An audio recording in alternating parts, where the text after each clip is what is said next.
Speaking of uncomfortable, what I want to talk about is I saw there was an article in The Athletic and also a clip from Logan Paul's podcast about people are taping over their mouths when they sleep or when they do exercise. Do we have the clip? Do we want to play it? Clip, please. Let's play a clip of a Logan Paul podcast. I think sleep is the most important thing in the world.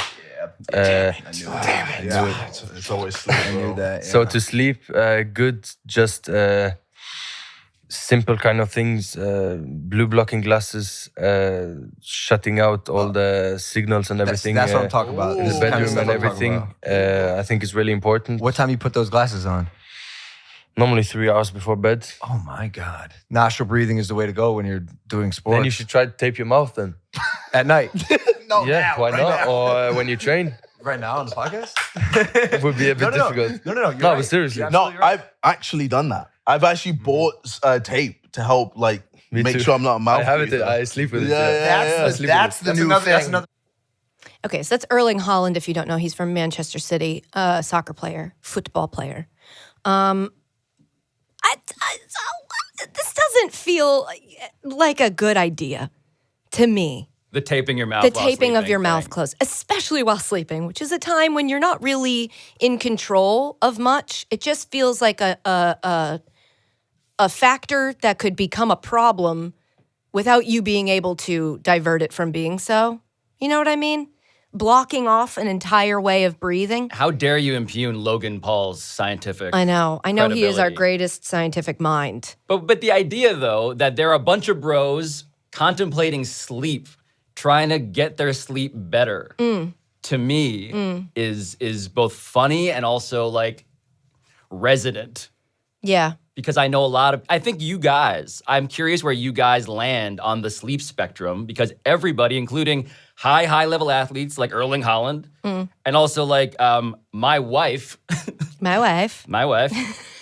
they're figuring out, Dan, like what to do about sleep. And I know that Dan, what weird stuff do you do, Dan? You just heard a clip where there's some weird stuff proposed. What are you up to?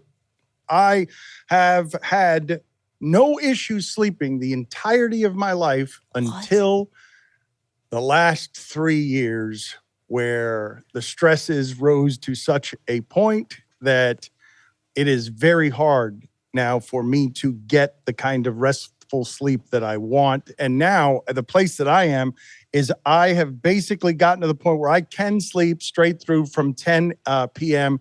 to 5 a.m., but I've got to keep those rhythms going. And obviously this isn't professional athletes or anything like that, but there is no disputing that rest is a hugely important part of recovery and keeping these guys in optimal shape. I use an apnea machine just to help me with the breathing. Well, what happened there? Was I just apnea shamed? Because no shame. Everybody I know has sleep apnea and uses a machine. Pablo and I were talking about this before we started, that it seems to be a thing that's I don't think anybody doesn't know somebody who uses a sleep apnea machine at this point. Which is weird, because I need Dan to describe, I mean, both of your Dan and this Dan. Describe what the sleep apnea machine is like for people who maybe don't have a friend or a loved one that is strapping this on at night.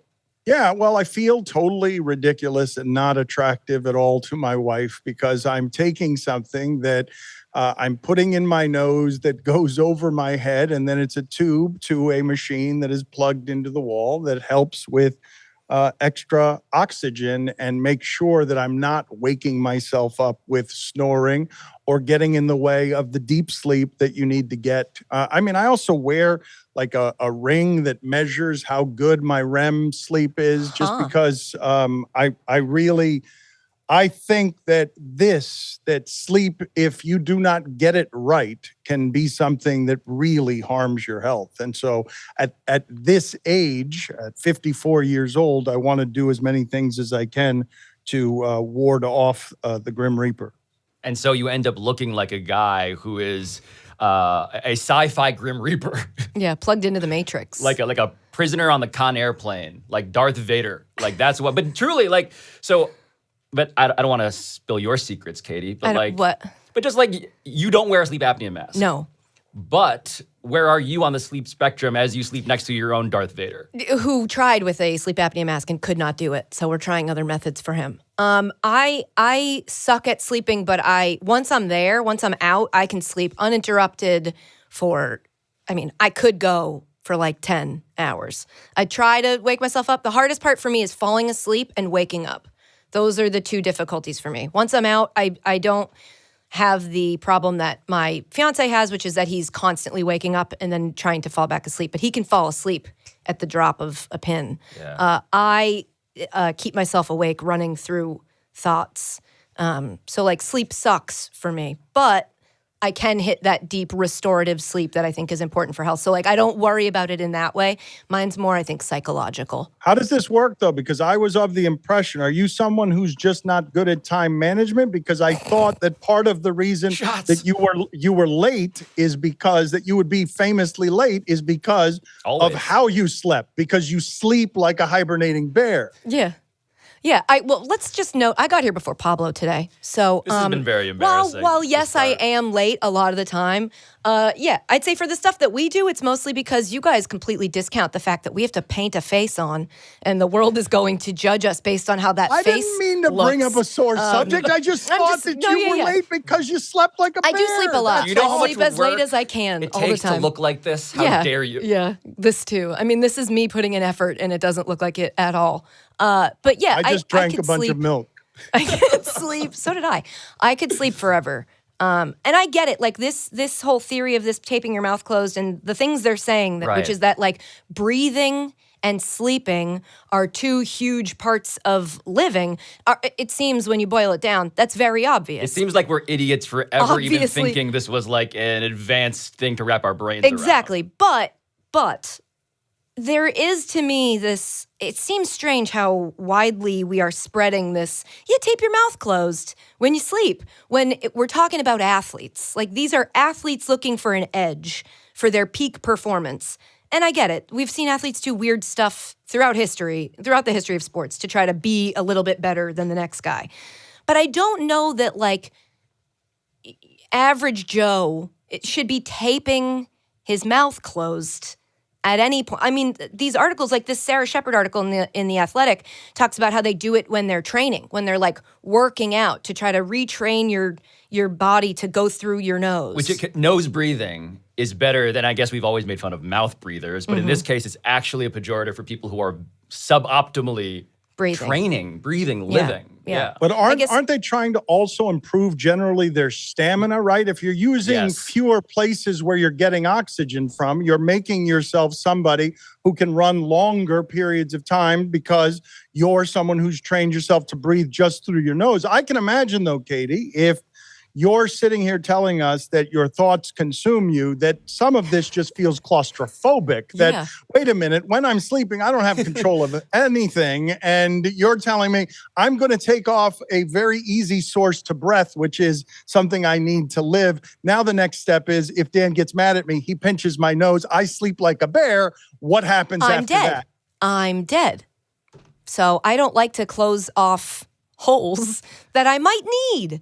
You know what I mean? It just doesn't seem like a safe We're gonna thing for everyone to try. Clip that. Yeah, we're gonna make that go Push viral. that out, if Quick you side could. note. Aggregate that part. Katie keeps her holes open. Yep. Because she might need them. Because she might need She might them. need them. Because You you might never need 'em. know.